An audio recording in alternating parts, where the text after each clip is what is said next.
आइए दोस्तों, स्वागत करता हूं आप सभी का हमारे अपने यूट्यूब चैनल टेक स्टडी पे। दोस्तों, आज की इस वीडियो में हम लोग डिस्कस करने वाले हैं राष्ट्रीय शिक्षा आयोग के बारे में, जिसे कोठारी कमीशन भी कहा जाता है। आखिर इसकी आवश्यकता क्यों पड़ी, बनाने के पीछे क्या रीजन थी, इसकी अध्यक्षता किसने की, सारी इन्फॉर्मेशन हम लोग इस वीडियो के माध्यम से देखने वाले हैं, इसलिए वीडियो को आप लास्ट तक देखिएगा। वीडियो शुरू करने से पहले मैं आपसे एक छोटा सा रिक्वेस्ट करना चाहूँगा कि आप अभी तक इस चैनल पर नए हैं तो आप इस चैनल को सब्सक्राइब कर लीजिए और बेल आइकन को दबा दीजिए, ताकि ऐसे ही लेटेस्ट वीडियो मिलता रहे। अगर आपको इसका नोट्स चाहिए तो आप टेलीग्राम ग्रुप को ज्वाइन कर लीजिएगा, उसकी इन्फॉर्मेशन आपको वीडियो के डिस्क्रिप्शन में मिल जाएगी। तो चलिए चलते हम लोग टॉपिक के ऊपर। तो आज का टॉपिक आपका है कि राष्ट्रीय शिक्षा आयोग, जिसे कोठारी कमीशन भी कहा जाता है, इसकी अध्यक्षता किसने की थी, इसका पर्पस क्या था, सारी कुछ हम लोग यहाँ पर डिस्कस करेंगे। उसके पहले हम लोग इसका इंट्रोडक्शन देख लेते हैं। 14 जुलाई 1964 में भारत सरकार ने डॉक्टर DS की अध्यक्षता में एक शिक्षा आयोग की स्थापना की। यहाँ OS लिखा गया है, यहाँ पे DS होगा, ठीक है। DS अर्थात दौलत सिंह कोठारी। DS का फुल फॉर्म होता है दौलत सिंह कोठारी की अध्यक्षता में एक शिक्षा आयोग की स्थापना की गई, जिसे कोठारी आयोग के नाम से भी जाना जाता है। वित्त आयोग की शुरुआत 2 अक्टूबर 1964 को की गई थी। वित्त आयोग की जो शुरुआत हुई थी वह 2 अक्टूबर अर्थात महात्मा गांधी जी के जन्मदिन पे शुरू किया गया था 1964 ईस्वी को। उस समय उद्घाटन के समय भारत के राष्ट्रपति डॉक्टर राधाकृष्णन ने अपने भाषण में कहा था। जिस समय उद्घाटन हुआ था उस समय भारत के राष्ट्रपति कौन थे? डॉक्टर राधाकृष्णन थे। उन्होंने अपने भाषण में कहा था कि यह मेरी हार्दिक इच्छा है कि यह आयोग, जिसमें विश्व के प्रगतिशील क्षेत्रों के प्रतिनिधित्व भी शामिल है। अब उन्होंने ऐसा क्यों कहा कि विश्व के प्रगतिशील क्षेत्रों के प्रतिनिधि इसमें शामिल है? क्योंकि उसमें जो सदस्य थे वह भारत के अलावा दूसरे देशों के थे। इसलिए उन्होंने कहा था कि मेरी हार्दिक इच्छा है कि यह आयोग, जिसमें विश्व के प्रगतिशील क्षेत्रों के प्रतिनिधि भी शामिल है, शिक्षा के सभी पहलुओं का सर्वेक्षण करेगा और ऐसे सुझाव देगा जो हमारे शिक्षा प्रणाली के सभी स्तरों को लाभ पहुंचाएगा। इस आयोग के सदस्यों की संख्या 17 थी। जो शिक्षा के लिए आयोग बनाए गए थे उसमें सदस्यों की संख्या जो थी 17 थी, जिसमें 5 जो थे विदेशी थे और 12 जो थे भारतीय थे। 2 वर्ष के बाद 29 जून 1966 को अपनी रिपोर्ट केंद्रीय शिक्षा मंत्री MC छागला को सौंपी गई।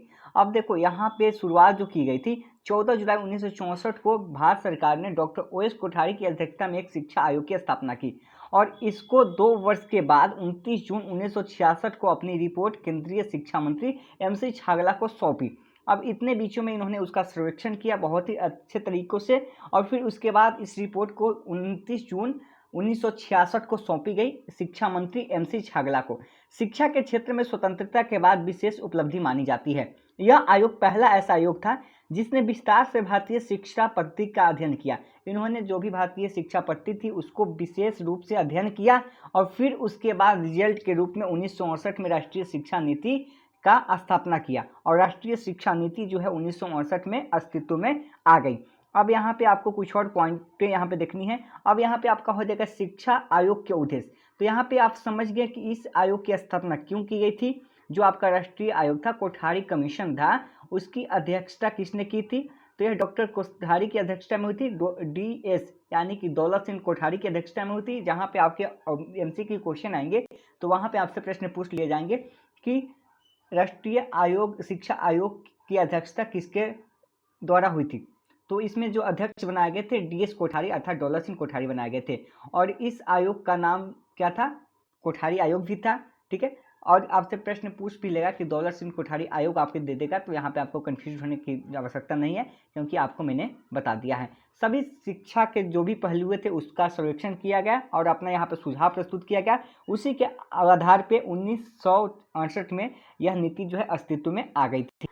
अब देखते हैं हम लोग इसका उद्देश्य क्या था। शिक्षा आयोग के उद्देश्य थे जो राष्ट्रीय कमीशन, यहाँ पे राष्ट्रीय शिक्षा आयोग जो बनाई गई थी अर्थात कोठारी कमीशन बनाई गई थी, उसका उद्देश्य क्या था। तो आपको यहाँ पे उद्देश्य डाल देना है। जब भी आप अपना नोट्स बनाएंगे तो वहाँ पे थोड़ा सा आप हाईलाइट्स कर देंगे, ठीक है। इसको हाईलाइट्स कर देंगे आप अपने कॉपी में, ठीक है। अब यहाँ पे देखिए इसका उद्देश्य क्या था, पर्पस क्या था। राष्ट्रीय हिंदी भाषा का विकास हो। इसका मेन मकसद था, उद्देश्य जो था कि राष्ट्रीय भाषा का विकास हो। जो भारत में भाषा बोली जाती थी, जो भारत की मातृभाषा हिंदी थी, लेकिन उसके पहले अंग्रेजियों ने भारत में शासन किया था और सभी जगहों पे जो चर्चा थी अंग्रेजी भाषा की थी। लेकिन अंग्रेजी लोग तो चले गए, लेकिन फिर भी यहाँ पे अंग्रेजी छोड़ के कहा जाता है।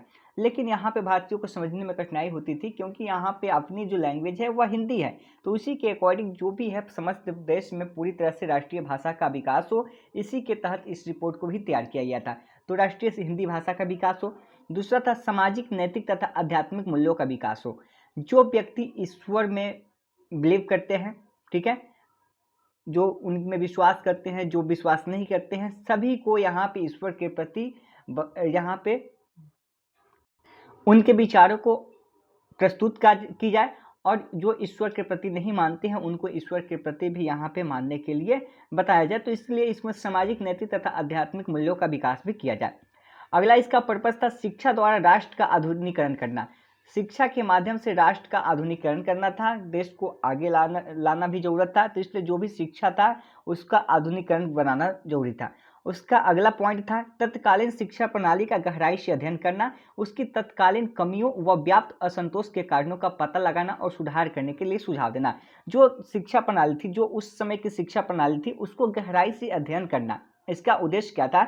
जो उस समय की तत्कालीन शिक्षा प्रणाली थी उसका अध्ययन जो है गहराईपूर्वक से करना, और उसकी जो कमियां थी और जो उसके असंतोष कारण थे उसका पता लगाकर उसमें सुधार करना और सुझाव देना। ठीक है, इस कमीशन का जो रिपोर्ट था, जो आपका कोठारी आयोग था, उसका यहाँ पे पर्पस था। अगला पॉइंट है पूरे देश में समान शिक्षा प्रणाली प्रस्तावित हो। अब कहने का मतलब कि यहाँ पे उन्होंने रिपोर्ट तैयार किया जिसमें बताया कि पूरे देश में एक समान शिक्षा प्रणाली जो है प्रस्तावित किया जाए ताकि लोगों को सहूलियत हो। अब हिंदी हमारी मातृभाषा है, अब अलग अलग स्टेटों में जाएंगे तो वहाँ पे भाषाएं जो है अलग अलग बोली जाती है। पंजाब में जाएंगे पंजाबी हो जाएगा, बिहार में भोजपुरी होती है, फिर अलग अलग राज्यों में भाषाएं जो है अलग अलग होती थी। तो इसलिए समझने में भी बहुत सारी प्रॉब्लम होती थी। तो कम से कम देश की एक भाषा जो होनी चाहिए जहाँ पे सभी को बांध के रख सके। तो पूरे देश में समान शिक्षा प्रणाली प्रस्तावित करना इनका लक्ष्य था। अगला है, यहाँ पे देखेंगे तो ये पॉइंट आपका यहाँ पे कंप्लीट होता है। फिर हम लोग चलते हैं राष्ट्रीय शिक्षा आयोग की मुख्य सिफारिशें। तो इसको आप हाईलाइट कर लीजिएगा जो भी आप पॉइंट में लिखेंगे, राष्ट्रीय शिक्षा आयोग की मुख्य सिफारिशें। अब आपने पर्पस देख लिया, अब इसकी मुख्य सिफारिशें क्या थी, अब इस पे देखेंगे कि आखिर उन्होंने क्या सिफारिश दिया था।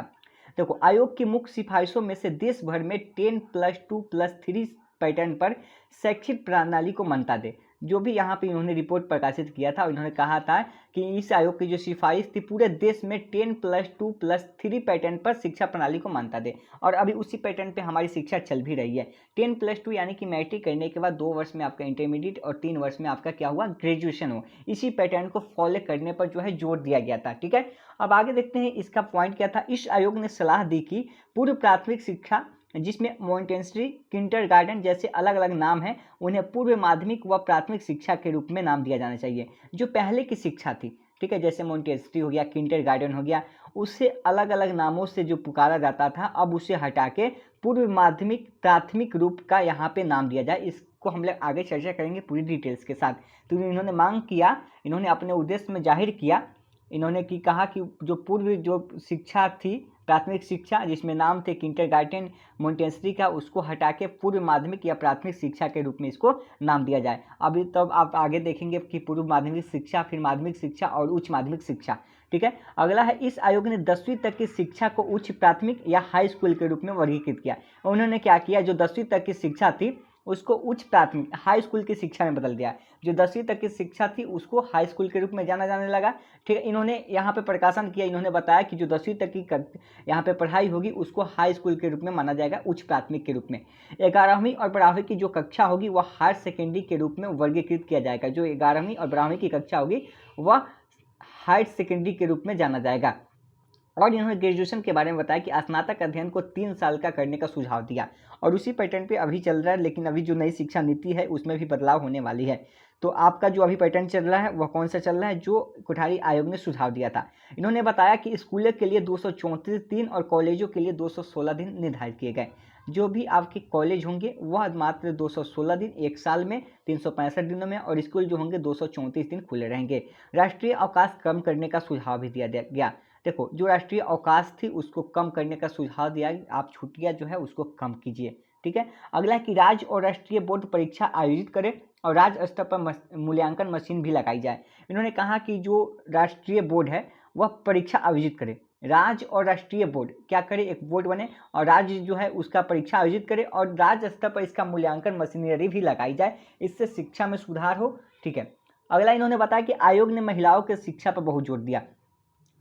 उन्होंने बताया कि जिस तरह से पुरुषों को शिक्षा दी जाती है उसी तरह से महिलाओं को भी शिक्षा दी जानी चाहिए और इन्होंने बहुत ही जोर इस पर दिया और काम भी किया। कौन से आयोग ने? कोठारी आयोग ने। ठीक है, उसके बाद इन्होंने बताया कि पाठ्यक्रम के 2 सेट निर्धारित किए जाएं, एक राज्य स्तर पर और दूसरा राष्ट्रीय स्तर पर, और स्कूलों को पाठ्यक्रम के साथ प्रयोग करने का भी सुझाव दिया गया। इन्होंने बताया कि जो आपके पाठ्यक्रम होते हैं उसके 2 सेट निर्धारित किए जाए, एक आपका राज्य स्तर पर रहेगा और दूसरा आपका राष्ट्रीय स्तर पर, और स्कूलों को पाठ्यक्रम के साथ प्रयोग करने का भी सुझाव दिया जाए, इससे एडुकेशन में अच्छा रिजल्ट मिलेगा। तो यहाँ से आप पॉइंट जो है नोट करते चलिएगा। तो यहाँ पे आप जो भी लिखेंगे ना अपने कॉपी में, आप पॉइंट को ऐसे कर दीजिएगा, पॉइंट कर लीजिएगा। यहाँ पे मैंने स्टार मार्क लगा दिया है जो आपका पॉइंट है। अब अगला इन्होंने सुझाव क्या दिया था, कोठारी आयोग का सुझाव किया था, उसको भी हम लोग देख लेते हैं। तो यहाँ से आपका पॉइंट हो जाएगा, आप इसको हाईलाइट कर लीजिएगा। यह आपका कोठारी आयोग है, यह आपका सुझाव है। इसमें कौन कौन से सुझाव दिए गए थे इसको हम लोग देख लेते हैं। विद्यालय शिक्षा के प्रशासन व निरीक्षण संबंधित इन्होंने सुझाव दिया था।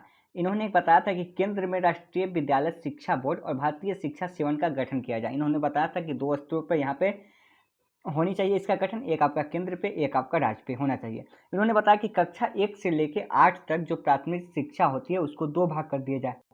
इन्होंने 3 पार्ट में बताया था, प्राथमिक शिक्षा, माध्यमिक शिक्षा और उच्चतर शिक्षा। जो 1 से आपके 8 तक होगी प्राथमिक शिक्षा होगी। ठीक है, उसके बारे में उन्होंने बताया था कि उसके 2 भाग कर दिए जाए। उसमें 1 से 5 तक जो पहली कक्षा होगी उससे लेकर 5वीं कक्षा तक, और दूसरी कक्षा आपकी 6 से लेकर 8 तक होगी, इसमें 2 भाग किया जाएगा। जो आपका प्राथमिक शिक्षा होगा उसमें 2 पार्ट, एक आपका 1 से लेकर 5 तक और दूसरा आपका 6 से लेकर 8 वर्ग तक होना चाहिए। उसके बाद उन्होंने बताया कि राज्य सरकार द्वारा राज्य शिक्षा सेवा तथा राज्य विद्यालय परिषद का गठन किया जाना चाहिए। इन्होंने और भी सुझाव दिए, पाठ्यक्रम संबंधित इन्होंने सुझाव जो है प्रस्तुत किए, उसको भी हम लोग देख लेते हैं। आयोग ने प्राथमिक विश्वविद्यालय के सभी स्तरों की पाठ्य चर्चा के निर्माण के लिए सिद्धांत पर निश्चित किया। उसके बाद इन सिद्धांतों के आधार पर पूर्व प्राथमिक, प्राथमिक, उच्च प्राथमिक, माध्यमिक और उच्च माध्यमिक शिक्षा की पाठ्य चर्चा की रूपरेखा तैयार की। इन्होंने यहाँ पे कौन कौन सा सुझाव दिया?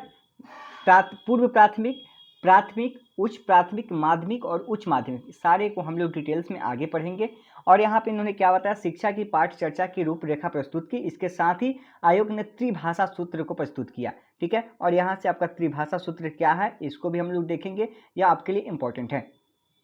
सबसे पहले त्रिभाषा सूत्र का प्रयोग कोठारी आयोग ने ही किया था। इन्होंने बताया था त्रिभाषा सूत्र में 3 भाषाओं को सिलेक्ट करने के लिए, 3 भाषाओं को कैसे सिलेक्ट करना है, कैसे कॉम्बिनेशन के साथ सिलेक्ट करना है, इन्होंने बताया था। इसकी चर्चा हम लोग आगे करेंगे।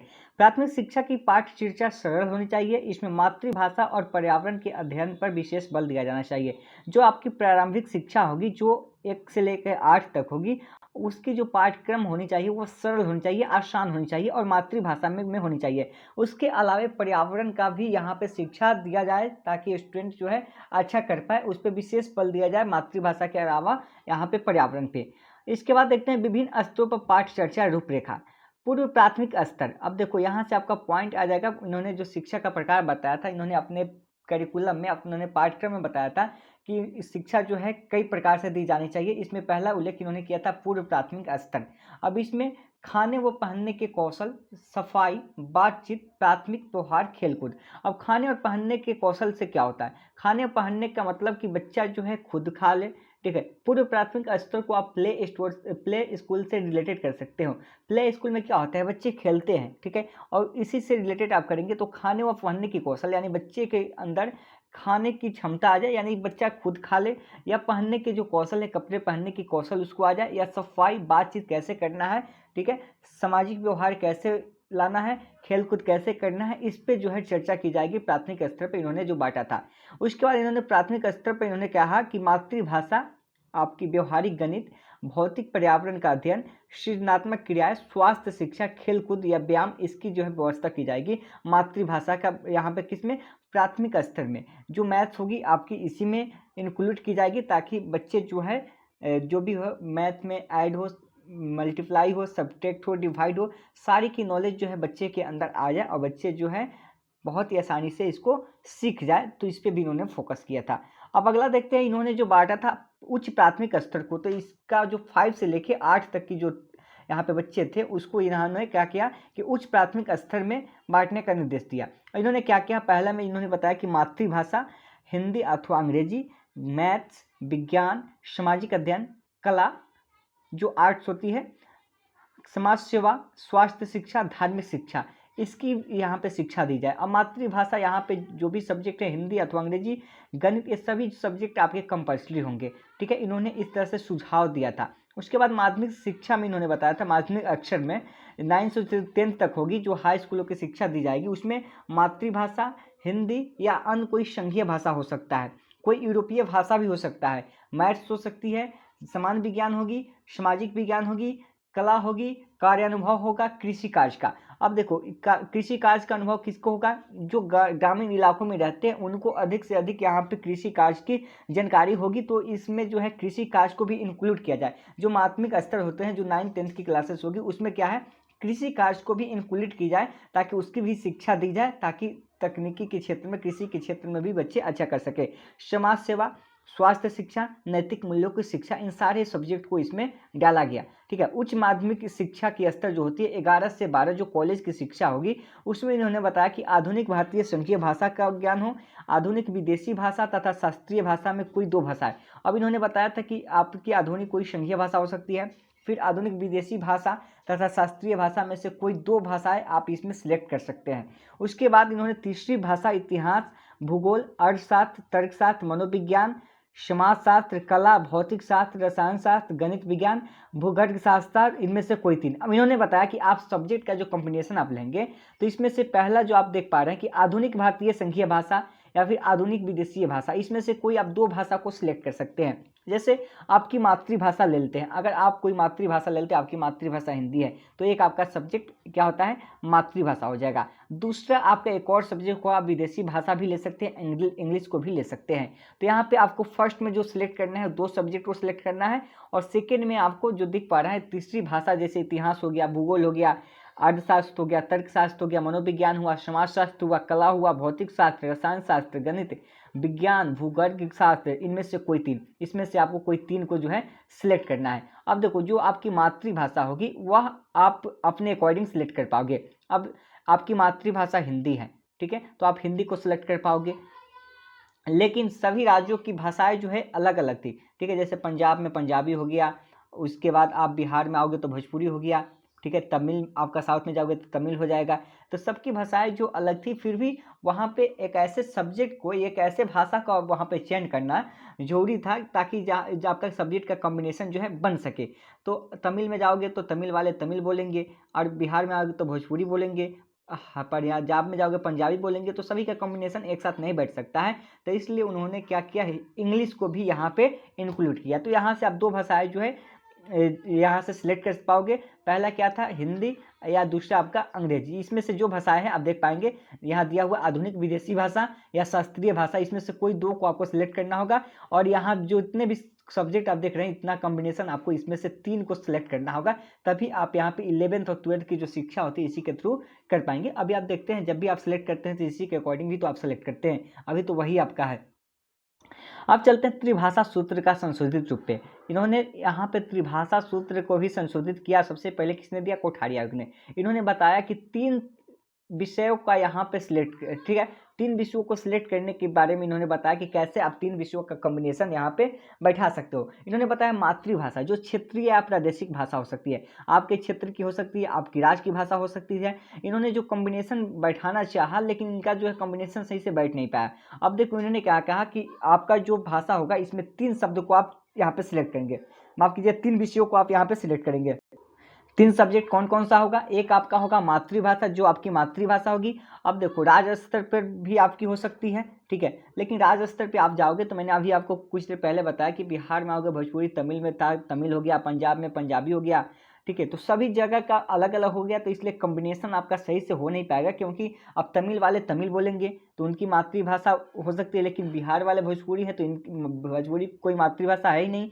तो इसलिए यहाँ पे इन्होंने कॉम्बिनेशन बैठाया और इन्होंने कहा कि जो आपकी क्षेत्रीय भाषा या प्रादेशिक भाषा होगी, जैसे तमिल वालों के लिए तमिल हो जाएगी, तो एक आपका वहाँ पे भाषा हो जाएगा। और दूसरी यहाँ पे सबके लिए क्या किया, यहाँ पे इन्होंने मातृभाषा को कर लिया क्या किया, मातृभाषा जो आपकी हिंदी होती है उसको सिलेक्ट कर लीजिए, ठीक है। तो इन्होंने एक मातृभाषा का यहाँ पे विकल्प दिया। तो पहला क्या था कि मातृभाषा आप क्षेत्रीय या प्रादेशिक भाषा का सिलेक्ट कर सकते हैं। दूसरा था संघ की राजभाषा हिंदी या अंग्रेजी, जो संघ की राजभाषा है वह आपकी हिंदी या अंग्रेजी है। देखो यहाँ पे हिंदी तो आपकी हो सकती है, ठीक है, आपकी मातृभाषा है तो हिंदी हो सकती है, लेकिन जो आप जाओगे तो राज्य की अलग अलग भाषाएं भी हो सकती है। जैसे आप जाओगे, मैंने आपको बताया कि तमिल में जाओगे, वहाँ पे तो तमिल क्या हो जाएगा, आपका तमिल बोला जाएगा साउथ में।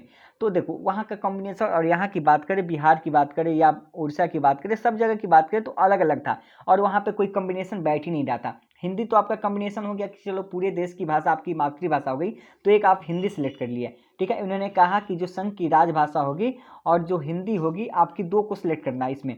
अब देखो और कहा इन्होंने कि दूसरा में कहा कि जिसमें आपका प्रथम भाषा ना हो, जो आपकी मातृभाषा नहीं होनी चाहिए। प्रथम में इन्होंने दूसरे में क्या बताया कि जो दूसरे में जो आप सिलेक्ट करेंगे ना, पहले में आपने सिलेक्ट किया मातृभाषा को, लेकिन दूसरे में जब आप यहाँ पर सिलेक्ट करेंगे दो सब्जेक्ट हिंदी और अंग्रेजी, उसमें आपकी मातृभाषा नहीं होनी चाहिए। अब देखो यहाँ पे एक और समस्या आ गई, मातृभाषा नहीं होनी चाहिए। अब देखो मातृभाषा तो आपकी हिंदी थी, ठीक है, मातृभाषा क्या थी आपकी, हिंदी थी, उसको सिलेक्ट कर पाओगे, लेकिन इसके अंतर्गत आपने क्या किया, इसको सिलेक्ट कर लिया। लेकिन अब देखो अंग्रेजी है, तो यहाँ पे अंग्रेजी को यहाँ इन्होंने विकल्प दिया।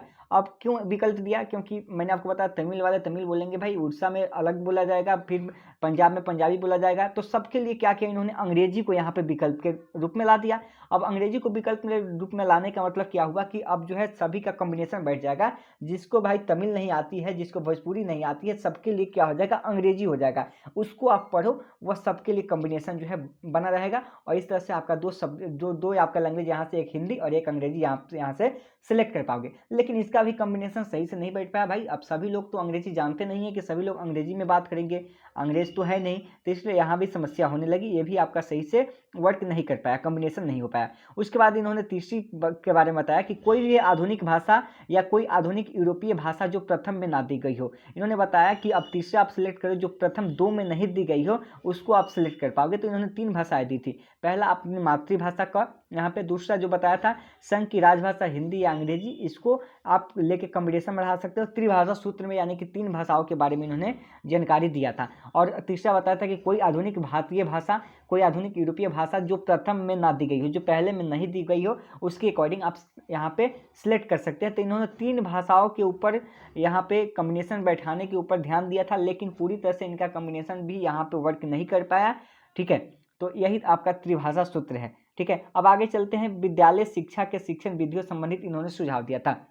विद्यालय शिक्षा से संबंधित इन्होंने कुछ विधियों पर सुझाव दिया था कि कैसे इसमें अच्छा किया जा सकता है, ठीक है, शिक्षा को कैसे अच्छा किया जा सकता है। देखो शिक्षण पद्धति में हो रहे निरंतर परिवर्तनों के अनुसार शिक्षण विधियां भी लचीली, गतिशील, क्रिया प्रधान व रोचक होनी चाहिए, ठीक है, according to student, according to subject, according to needs, जो विद्यार्थी की ज़रूरत है, ठीक है, जो समय की मांग है, उसके अकॉर्डिंग जो है शिक्षा में जो शिक्षण पद्धति है उसमें क्या होनी चाहिए, परिवर्तन होनी चाहिए, ठीक है। अब देखो इन्होंने पॉइंट जो बताया था, शिक्षा को आधुनिक व प्रगतिशील बनाने के लिए शिक्षकों को नए शिक्षण विधियों के प्रयोग के लिए प्रोत्साहन देना चाहिए। अब जो टीचर बुजुर्ग हो गए हैं, यानी कि उनकी एज जो है बहुत ज़्यादा हो गई है, तो उनसे इन्होंने कहा, उनको कहा गया कि आप क्या करो कि शिक्षण की जो नई विधि है उसको प्रयोग में लाओ, ताकि बच्चे जो है अच्छा कर सके, नए नए जो समय के अकॉर्डिंग जो मांग होती है आप उसका परीक्षण करो, ठीक है, आप उसको जो है